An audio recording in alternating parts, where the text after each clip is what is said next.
এক মাদ্রাসায় এরকম খাদেম ছিল, তো খাদেমের সাথে বাচ্চারা খুব দুষ্টামি করতো, ডাকতো গরু। কি হ্যাঁ, পড়ার সময় গরু ডাকতো।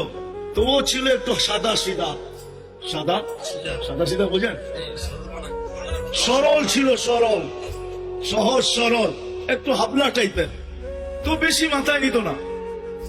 আবার দেখবেন হাবলা মানুষ চেতলে কিন্তু খবর আছে, ঠিক না? একদিন বৃষ্টি হইতেছিল প্রচন্ড, এর দায়িত্ব ছিল ছেলেদেরকে খানা পরিবেশন করা। তো খানার সময় গেছে, খানা নিয়ে আসে না, তো ছেলেরা চিৎকার দিতেছে গরু কই গেল। একটু পরে দেখতেছে খানা নিয়ে আসতেছে, তো সবাই চিৎকার দিয়ে বলতেছে ওই গরু এত দেরি করলি কেন? বাস সরল সহজ তো লেগে গেছে মাথায়।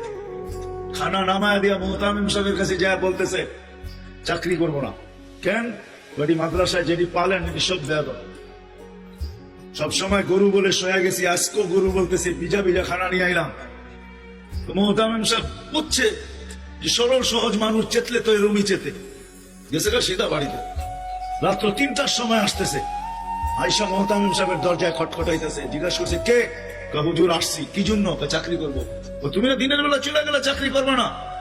এতদিন চাকরি করতেছিলাম শুই না, এখন চাকরি করবো দেখা। বলছে এটা আবার কি দেখা চাকরি করবে মানে?